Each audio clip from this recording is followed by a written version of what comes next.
स्वामी जी आज आजम खान से एक मिनट। अरे भाई चुप लोग चुप जाओ। अरे भाई एक मिनट और नीचे करो भाई, अभी नहीं पहुंच रहे सुरेश भाई।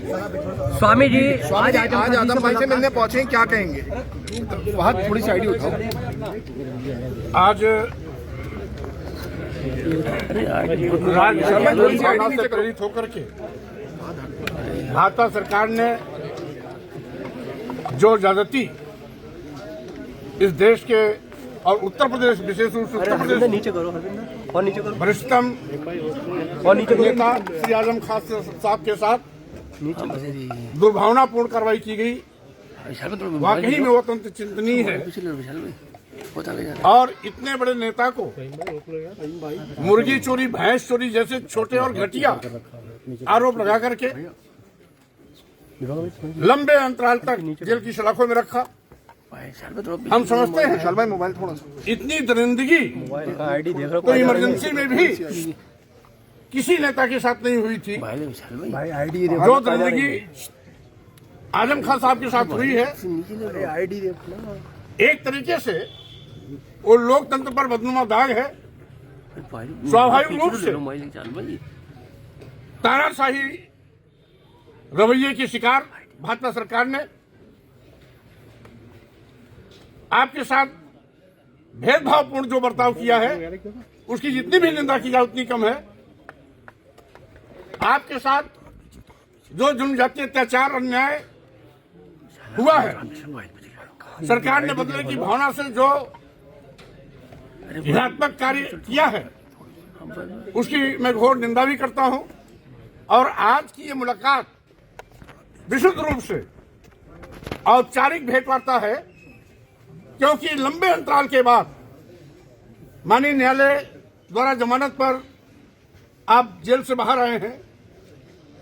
स्वाभाविक रूप से जो भी वैचारिक लड़ाई लड़ते हैं, ईमानदारी से पूरी राजनीति में जिन्होंने अपना समय गंवाया, ऐसे नामी गिरामी नेता आजम खान जी के साथ दुर्भावनापूर्ण की गई कार्रवाई हम समझते हैं न केवल निंदनीय है, लोकतंत्र में अक्षम्य भी है।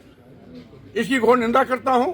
और साथ ही साथ भाजपा सरकार जो आज बीज बो रही है, जो बदले की भावना से कार्रवाई कर रही है, हम समझते हैं बदले की भावना से कार्रवाई करने का लोकतंत्र में कोई स्थान नहीं है। नई परंपरा भाजपा ने जो डाली है, उसको ये नहीं भूलना चाहिए कि इस परंपरा के शिकार कभी वो भी हो सकते हैं। नीचे करो आईडी। इसलिए राजनीति विचारधारा की होती है, विचारधारा आधारित राजनीति ही राजनीति कहलाती है। राजनीति में न कोई शत्रु होता है, न कोई मित्र होता है। वैचारिक रूप से हम सभी एक दूसरे दलों में रह के काम करते हैं, लेकिन जब हम राजनीतिक मंच से बाहर होते हैं तो हम सभी एक होते हैं। लेकिन जिस तरीके से भाजपा ने शत्रुता निभाई है, दुश्मनी निभाई है, व्यक्तिगत दुश्मनी निभाई है, वाकई में ये सरकार ने अपनी गरिमा गिराई है, अपनी गरिमा के विपरीत आचरण किया है। जितनी भी निंदा की जाए उतनी कम है। स्वाभाविक रूप से आज मैं आजम खान साहब से, जो वरिष्ठतम नेता हैं, असेंबली में लंबे अरसे तक, 1 दर्जन बार तक जो विधायक रहे हैं, राज्यसभा लोकसभा में सांसद रहे हैं, जिनकी इतनी लंबी राजनीति रही हो, उनके साथ जो घिनौना कृत्य किया गया है, वाकई में दुखद भी है, निंदनीय भी है और लोकतंत्र में यह कलंक भी है। हम समझते हैं भाजपा सरकार को ऐसी घटिया हरकतों से बाहर आना चाहिए। जी स्वामी जी, बरेली प्रकरण को किस मामले से? अखिलेश जी ने कहा था कि आजम खान के ऊपर भाजपा ने मुकदमे की एक नया रिकॉर्ड बनाया, हम सब मिलकर लड़ेंगे। आईडी छोड़। बहरहाल उस पर मैं कुछ नहीं कहना चाहता। मैं उनका सवाल उनसे कीजिएगा, आपका सवाल आजम खान साहब से स्वामी जी, बरेली प्रकरण मामले को कैसे देखते हैं? करने आया हूँ, हालचाल लेने आया हूँ, कुशलक्षेम पूछने आया हूँ, शीघ्र स्वस्थ होने की कामना करने आया हूँ। और साथ ही साथ अभी उनको कुछ समय चाहिए स्वास्थ्य लाभ के लिए, और लगातार मुकदमे की पैरवी के लिए।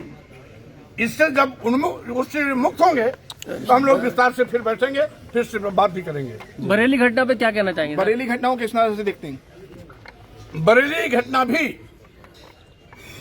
सरकार की एक सोची समझी साजिश के तहत, जैसा कि वो हमेशा हिंदू मुस्लिम मस्जिद मंदिर मुद्दा बनाए रखना चाहती है, उसी के तहत भाजपा की साजिश के फलस्वरूप बरेली की घटना में जो भी घटित हुआ है वो भाजपा सरकार की देन है। बुलडोजर कार्रवाई पे क्या कहेंगे? अरे बच्चों, अब ये बहुत पुराने सवाल है।